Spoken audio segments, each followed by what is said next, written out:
Grosse discussion hier à Québec, c'était le dossier Nordvolt. Je vous rappelle que M. Fitzgibbon a dit que le site où sera construite l'usine était déjà contaminé. C'est pas le jardin d'Éden, ça, là, où Adam et Ève ont construit la pompe. Non, ça marchait pas. On ne savait pas encore que c'était l'usine. C'était après.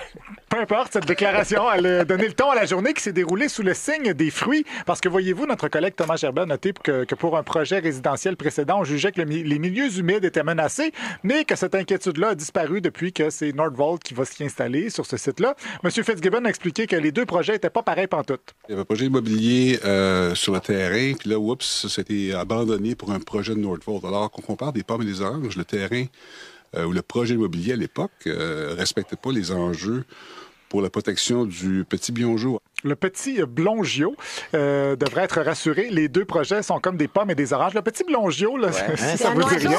Oui, en fait, c'est ce qu'on l'appelait avant le petit butard. C'est pas vraiment pour ça que vous le reconnaissez pas. Selon l'Internet et Pierre Verville, probablement, c'est un petit échassier au même titre que le grand héron. Donc, c'est pas parce qu'on est petit qu'on peut pas être grand. Le ministre de l'Environnement, Benoît Charette, a expliqué à la période de questions que les terres du petit Blongio seraient épargnées. Des terres humides utilisées par ces petits oiseaux. Or, les travaux ne prévoient pas la destruction de l'habitat du petit Blongio. Ils n'empiètent pas sur les milieux humides du petit Blongio. Il ne faut pas comparer des oranges avec des pommes. Oui, encore les oranges et les pommes. Il y en a rajouté dans les corridors de l'Assemblée. On parle de deux projets différents. Donc, ce sont des pommes et des oranges. François Legault aussi a évoqué des fruits à la période de questions. Comparer un projet immobilier avec un projet industriel, c'est comparer des pommes et des bananes. Les oranges ont disparu ici pour laisser la place aux bananes. Soit il avait mal lu ses lignes de com, soit il trouvait que la différence était plus grande. Sauf qu'ensuite de ça, loin de couper la poire en deux, M. Legault s'est pointé dans les couloirs avec en main non pas 2, mais 3 fruits. Il ne faut pas mélanger les pommes avec les oranges ou avec les bananes. À moins de vouloir faire une belle salade de fruits, bien sûr. Il y avait 2 projets donc qui sont incomparables, mais maintenant on est pris avec 3 fruits qu'il tenait dans ses mains pour qu'on comprenne bien c'est quoi une pomme, une orange et une banane. Personnellement, je pense que ça brouille totalement le message. Là, moi, je suis très confus depuis qu'il est aussi question de banane dans cette histoire-là. Et ce matin, d'ailleurs, les journalistes étaient mi-figue, mi-raisin. Ils se demandaient bien quel fruit allait traîner M. Legault en scrum.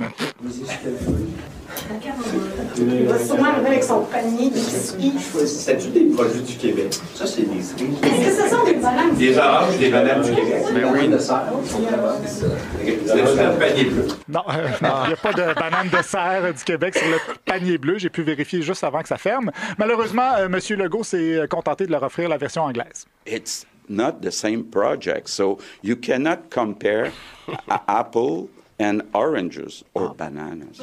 Cette nouvelle expression va pouvoir maintenant faire le tour du monde. Avec tout ça, on ne sait toujours pas pourquoi les bananes sont devenues un facteur dans cette histoire-là, mais la cerise sur le sundae, c'est que Benoît Charette a dit que le choix des fruits n'était pas important.